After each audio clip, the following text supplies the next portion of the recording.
ওই মুহররমের 10 তারিখ 9 মুহররমের রাত, মানে মুহররমের 10 তারিখের রাত এটা। এমন সময় আব্বাস তাকাইয়া দেখতেছি আবার নবী যেন কই রওনা করেছে। এবার আব্বাস দৌড়াইয়া যায়, বলে নবী কতদিন হয় আপনার চেহারাটা একটা নজর দেখি না গো পয়গম্বর, একটু দাঁড়ান, আপনার মনটা ভরে আজকের দিনে দেখি। নবী বলে, রে আব্বাস এখন দেখার টাইম নাই, কথা বলারও সময় নাই, আমি কারবালার প্রান্তরে যাইতেছি। এই বোতল দিয়ে আমি হোসাইনের কিছু রক্ত আমি রেখে দিব, এই রক্তটা আমি আল্লাহর দরবারে পেশ করব।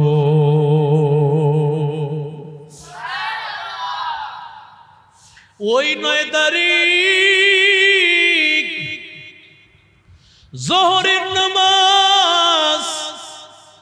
জোহরের নামাজের আগে সীমার এই চিঠি নিয়ে আসছে, বলে তোমার সাথে যুদ্ধ হবে, আর কোন ফয়সালা নাই। হুসাইন চিন্তা করলেন, মরি যেহেতু যাব, সুতরাং আর জীবন দিয়া কি লাভ, নামাজটা পড়েই যাই। মরণের কথা শুনিয়া হুসাইন জোহরে দাঁড়ায় গেলেন। ও হুসাইনের আশিকির দল, আজকে তোমরা যারা জিলাফির পিছনে বললা, আর সারাদিন তোমরা এইভাবে খিচুড়ি পাকাইয়া আর হায় হাসান হায় হুসাইন বলিয়া তোমরা মাতম করলা, তোমাদের সাথে কোথায় হুসাইনের সাথে সম্পর্ক?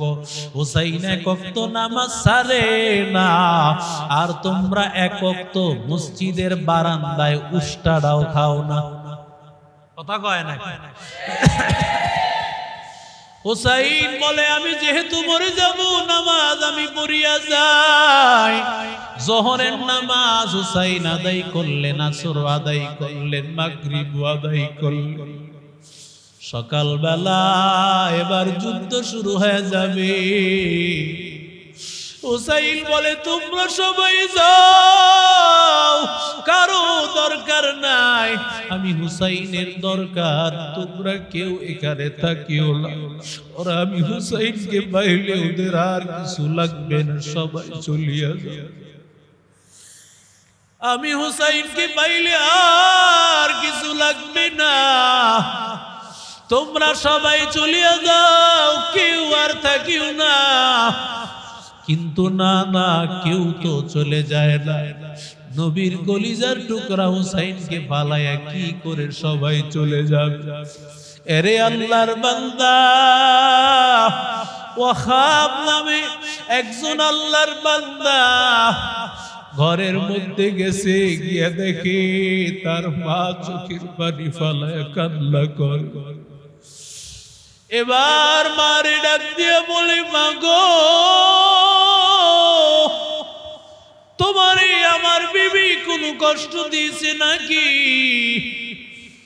মায়া ডাক দিয়া বলে, ও সন্তান, না না, তোর বিবি আমারে কোনো কষ্ট দেয় নাই। এবার স্ত্রীর কাছে ডাক দিয়া বলে, ও বিবি, তুমি কি মায়ের কষ্ট দিয়েছো, আমার একটু বলো। বিবি ডাক দিয়া বলে, আল্লাহর কসম, না না, আমি তোমার মার কষ্ট দিই না, আমি তোমার মায়ের মনে আঘাত দেই না। এবার মার কাছে আবার দৌড়াইয়া গিয়েছে, মারে ডাক দিয়া বলে, ও মা, কেন তুমি কান্না করতেছো, আমার একটু বলো। মায়ে ডাক দিয়া বলে, রে সন্তান, শুনেছি নবীর কলিজার টুকরা হুসাইন রাদিয়াল্লাহু তাআলা আনহু কারবালার প্রান্তরে আছে। হুসাইনের জানি কি হাল। আজকে যদি আমরা পুরুষ হইতাম, আমরা তো নামতে পারতাম, কিন্তু আমরা কি করিয়া নামবো? এমন সময় সন্তান ডাক দিয়া বলে, মা, আমি বিবাহ করেছি মাত্র 17 দিন হয়েছে, আমার নতুন ঘরে আমার বিবি, তবে আমি তোমারে ওয়াদা দিলাম আমি হুসাইন রাদিয়াল্লাহু তাআলা আনহুর সাথে নবীর কলিজার টুকরার সাথে আমি যুদ্ধ করব। আমি আমার স্ত্রীর কাছ থেকে একটু বিদায় নিয়ে আসি। বিবিরে ডাক দিয়া বলে, রে বিবি, আমারে বিদায় দাও। রাসূলের নাতি হুসাইন কারবালার প্রান্তরে বড় একা, নবীর কলিজার টুকরাকে সাহায্য করতে হবে কারবালার প্রান্তরে। আমারে বিদায় দাও, বিদায় দাও। বিবি ডাক দিয়া বলে, স্বামী এটা কি বললাম? আমারে বিবাহ করলাম মাত্র কয়দিন হলো, তোমার সাথে মনের কথাও বলতে পারলাম না। কত কথা আমার দিলে আছে রে স্বামী, কোন কথা বলতে পারলাম না। তুমি নাকি যুদ্ধের ময়দানে চলিয়া যাইবা। এরে আল্লাহর বান্দা, এর যুবক, ও নবীর আশিক উম্মতের দল, এবার স্ত্রী ডাক দিয়া বলে, ও স্বামী আমার, তুমি আমারে ছাড়িয়া চলে যাইবা, আমার কোনো আপত্তি নাই, তবে আমার একটা আপত্তির স্বামী, তুমি জান্নাতে গেলে জান্নাতের হুর পাইয়া আমারে ভুলিয়া যাইবা। না না, আমি তোমার সাথে একসাথে জান্নাতে যেতে চাই। স্বামী বলে, এটা কি করিয়া সম্ভব? কারণ তুমি আমি একসাথে তো মরব না। আমি যুদ্ধের ময়দানে যাইতেছি, আমি সেখানে গাজীও হতে পারি, শহীদও হতে পারি। তোমার কখন মরণ হয় আমার জানা নাই, তাহলে তুমি কি করি আমার সাথে জান্নাতে যাইবা? এরে আল্লাহর বান্দা, এরে যুবক, বিবি মানতে নারাজ। এবার স্বামী, স্ত্রী এবং মা তিনজন মিলিয়া হযরত হুসাইনের কাছে চলে আসছে। হুসাইনের কাছে হাজির, ডাক দিয়া বলে, আমার বিবি আমার সাথে জান্নাতে যেতে চায়। হুসাইন ডাক দিয়া বলে, এটা কি করে সম্ভব? কারণ তোমার স্বামী যুদ্ধের ময়দানে বাঁচতেও পারে, মরতেও পারে, বাঁচলে গাজী, মরলে শহীদ, আর তুমি কখন মারা যাইবা সেটা তো জানা নাই। তবে এবার হুসাইন জবান দিয়া বলে ফেললেন, আল্লাহ যদি কবুল করেন একসাথেও জান্নাত হয়ে যেতে পারে। আশিকারা মিল্লত মযহাব জুদাস, আশিকারা মিল্লত মযহাব খুদা। আল্লাহ তাআলা কিছু বান্দার জবান এত দামি করে দিয়েছেন। নবীর কলিজার টুকরা হুসাইন রাদিয়াল্লাহু তাআলা আনহু, নবীর কলিজার টুকরা, তার জবান তো দামি হবে। এবার স্ত্রীও বলে, স্বামীও বলে, যেহেতু নবীর কলিজার টুকরার জবান দিয়ে কথা বের হইছে, কথা মিথ্যা হতে পারে না। আল্লাহ অবশ্যই বের করে দিয়েছে, আল্লাহ অবশ্যই এটা কার্যকর করবেন। আল্লাহর কুদরত। যুদ্ধের ময়দানে হযরত হুসাইন রাদিয়াল্লাহু তাআলা আনহুর সাথে কারবালার প্রান্তরে যুদ্ধ যখন শুরু হয়ে গেছে, সর্বপ্রথমই ওয়াহাব নামক আল্লাহর বান্দা যুদ্ধে ঝাঁপায় পড়ছে। আল্লাহর বান্দা শহীদ।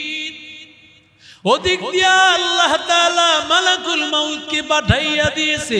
ও মালাকুল মাউত ভাই, ও মালাকুল মাউত তাড়াতাড়ি যাও, ওই আল ওয়াহাবের স্ত্রীর জানটাও কবজ করে ফেল। এবার স্বামী স্ত্রী দুইজনের জান কবজ হয়ে গেছে। আল্লাহর তৈরি জান্নাতের মালিক একসাথে হয়েছে। এরে আল্লাহর বান্দা, এরে যুবক, হুসাইন এবার যুদ্ধের ময়দানে একা দাঁড়াইয়া আছে। হুসাইনের সামনে দাঁড়ানোর ক্ষমতা কারণ একাই যেন 1000 মানুষের ক্ষমতা দাঁড়াইতে কেউ পারে না। হুসাইন রাদিয়াল্লাহু তাআলা আনহু এত কষ্ট পায়, কারবালার প্রান্তরে এত কষ্ট। হুসাইন রাদিয়াল্লাহু তাআলা আনহু একটা সন্তান আছে আলী আসগর, তার নাম ছোট্ট বাচ্চা, কোলের বাচ্চা, দুধের বাচ্চা। হুসাইন যখন ঘরে গিয়েছে এমন সময় স্ত্রী ডাক দিয়া বল, ও প্রাণের স্বামী, এই যে দেন আপনার সন্তান আলী আসগর, আলী আসগর, ওরে আমি খাওয়াবো এমন কোন খাবারও করে নাই, পানি পান করাবো এমন কোন পানিও নাই, বুকের দুধও নাই, কারণ না খাইতে খাইতে আমার স্তনের দুধ শুকায় গেছে, ঘরের খাবার নাই, পানি কিছুই নাই। তাকাইয়া দেখেন কোথায় পানি পাওয়া যায়, না হয় আপনার আলী আসগর না পানি পান করিয়া মারা যাবে, কিছু যদি না পায় ছোট্ট বাচ্চাটা মারা যাইবে। ও আল্লাহর বান্দা যুবক, ও নবীর আশিক উম্মতের দল, এবার আল্লাহর বান্দা হযরত হুসাইন আলী আসগর ছোট্ট বাচ্চাটারে উঠায় বলতেছে, দেখ আমাদের অপরাধ থাকতে পারে, ছোট্ট বাচ্চাটার সাথে তো শত্রুতা নাই, কোলের বাচ্চার সাথে কোন শত্রুতা তো নাই। তাকায় দেখেছেন ফিলিস্তিনের কত ছোট ছোট বাচ্চাগুলো মেরে ফেলছে ইসরায়েলের কুত্তারা, আমেরিকার কুত্তারা, লাল কুত্তা ইহুদিদের কুত্তারা, ওরা কিভাবে শহীদ করেছে। এরে আল্লাহর বান্দারা, এরে যুবক, এরে নবীর আশিক উম্মতের দল, ফুরাত নদী থেকে একটু পানি আমার বাচ্চাটারে পান করার সুযোগ দাও। এই কথাটা বলতে দেরি, এই বেঈমানেরা আর দেরি করলো না, একটা বিষাক্ত একটা তীর দূর থেকে নিক্ষেপ করলো।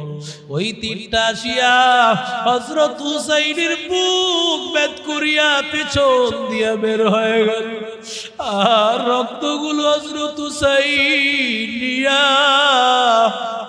নিজের গালের মধ্যে লাগাই, আর আলী আসগরকে আকাশের দিকে উঠাইয়া বলে, ও আসমানের মালিক, তাকাইয়া দেখেন রে আল্লাহ, আপনার কাছে তো সালেহ নবীর উটনি রক্তের চাইতে এই রক্তের অনেক দাম, কারণ এই রক্ত হলো নবীর কলিজার টুকরার রক্ত। যদি সালেহ নবীর ওই উটনির রক্তের বদলা আপনি নিতে পারেন, আপনার এই কলিজার টুকরা সন্তান, আপনার নাতি, নবীর কলিজার টুকরা নাতির সন্তানের বদলা আমি দেখতে চাই। কেন আমার এই ছোট্ট বাচ্চাটাকে এইভাবে নির্মমভাবে শহীদ করা হলো? ওরে আল্লাহর বান্দারা, এর যুবক, ও নবীর আশিক উম্মতের দল, ও আল্লাহর বান্দারা, এবার হুসাইন রাদিয়াল্লাহু তাআলা আনহু একাই যুদ্ধ করতেছেন। হুসাইন বাচ্চাটারে যখন তাকাইয়া দেখেছেন বাচ্চাটার আওয়াজ বন্ধ হয়ে গেছে, ঘরের মধ্যে নিয়ে গেছে, বিবিরে ডাক দিয়া বলে, বিবি আর তোমার কাছে খাবার চাইবে না, ঠান্ডা হয়ে গেছে, ও আর তোমার কাছে ভাত চাইবে না, খাবার চাইবে না, কিছুই চাইবে। এবার হযরত হুসাইন বাচ্চা হারাইছে, হুসাইন যুদ্ধের ময়দানে দৌড়াইতেছেন, যুদ্ধ করতে করতে হুসাইন একেবারে ক্লান্ত হয়ে গেছেন, আর পারতেছেন না। এমন সময় তরবারিটা নিয়া হযরত হুসাইন মাথাটা নিচের দিকে দিয়ে বসে বললেন। এমন সময় শত্রু চাইলেই হুসাইনের গর্দান আলাদা করে দিতে পারেন, কিন্তু কেউ সামনে আগায় না, কারো শক্তিতে গোলায় না। কাউকে যদি বলা হয় সামনে আগা, হুসাইনের গর্দান আলাদা করে ফেল, বলে না আমার নবীর কলিজার টুকরা, ওর এই ঠোঁটের মধ্যে নবী কতবার চুমু খেয়েছে তার হিসাব নাই। হুসাইনের শরীরের এমন কোনো অংশ নাই যেখানে আল্লাহর নবী চুমু খায় নাই। পুরা শরীরে আমার নবী চুমু খেয়েছে। ওই হুসাইনের শরীরে কিভাবে আঘাত করতে পারি? যখন সীমার দেখলো হুসাইনের দিকে মানুষের মনগুলো ঝুঁকে পড়তেছে, না না হুসাইনকে তো আর বাঁচিয়ে রাখা যাবে না, তরবারিটা নিয়া হুসাইনের গর্দান আলাদা করে দিয়েছে। হুসাইনের গর্দান আলাদা উটের পিঠের সাথে লাগাইয়া হুসাইনের গর্দানটা নিয়ে দৌড়ায়। আমার নবীর কলিজার টুকরা, নবীর নাতি হুসাইন কারবালার প্রান্তরে নবীর কলিজার টুকরার রক্ত নিয়ে দৌড়াইতেছে। আল্লাহর নবী উম্মে সুলাইম ওই রাতের বেলায় 11 তারিখ 10 তারিখ মুহররমের 10 তারিখ আল্লাহর নবীর চাচি উম্মে সুলাইম স্বপ্নে দেখতাছে আল্লাহর নবীর শরীরের মধ্যে রক্ত, আমার নবীর শরীরে রক্ত। আল্লাহর নবী রাহমাতুল লিল আলামিন কিছু রক্ত নিয়ে নিছেন, আর নবীর দাড়ি মুবারকের মধ্যে ধুলা লেগে আছে, নবীর মাথায় ধুলা লেগে আছে। ডাক দিয়া বলে, ও পয়গম্বর, আপনার শরীরের এমন হালত কেন? নবী ডাক দিয়া বলে, আমি কারবালা থেকে এসেছি, ওইখানে আমার নাতি শহীদ, আমার নাতির রক্তগুলো আমি নিয়ে আসছি। আমি হাসরের ময়দানে আল্লাহকে দেখাইব আমার নাতি ইসলামের পথে থাকার পরেও কেন আমার নাতিকে শহীদ করে দেওয়া হয়েছে। ওয়াল্লাযীনা জাহাদু ফীনা লানাহদিয়ান্নাহুম সুবুলানা ওয়া ইন্নাল্লাহা লামাআল মুহসিনিন।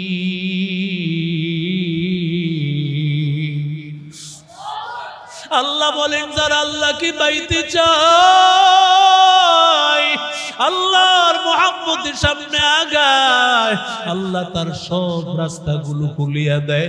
ও ছাত্র ভাইরা, আপনারাও আল্লাহকে চান, হাফেজ হতে চান, আলেম হতে চান। হুসাইন তো নিজের জীবনটাকে বিলাই দিয়েছে আল্লাহরে পাওয়ার জন্য। হুসাইন নিজের জীবনকে বিলাইয়া দিয়েছে নবীর আদর্শ টিকাইয়া রাখার জন্য। ও ছাত্র ভাই, আপনার জীবন দেওয়া লাগবে না, সময়টারে কাজে লাগান, আল্লাহ আপনারে হাফেজ বানায়া দিবে। সময়টারে কাজে লাগান, আল্লাহ আপনারে আলেম বানায়া দিবে। সময়টারে কাজে লাগান, আল্লাহ আপনাকে জগৎ বিখ্যাত আল্লাহওয়ালা বানাইয়া দিবেন। ও আল্লাহর বান্দারা, ও নবীর আশিক উম্মতের দল, ও আশিক রাসূলের দল, যারা আশিকে হুসাইন, যারা হায় হাসান হায় হুসাইন বলিয়া হযরত হুসাইনের আশিক বলে দাবি করো, তোমাদের জন্য হুসাইনের আদর্শ তো তখন ঠিক হবে যখন তোমরা 10ই মুহররম রোজা রাখিয়া এর আগের দিন বা পরের দিন আরেকটা মিলাইয়া 2টা রাখিয়া আল্লাহর কাছে দোয়া করবা। আল্লাহ তাআলা এই উসিলায় হুসাইনের মর্যাদা আল্লাহ বাড়াইয়া দিবেন, আর আসরের ময়দানে হুসাইনের সাথে একসাথে জান্নাতে উঠায় দিবে। اللهم صل على محمد وعلى آل محمد كما صليت على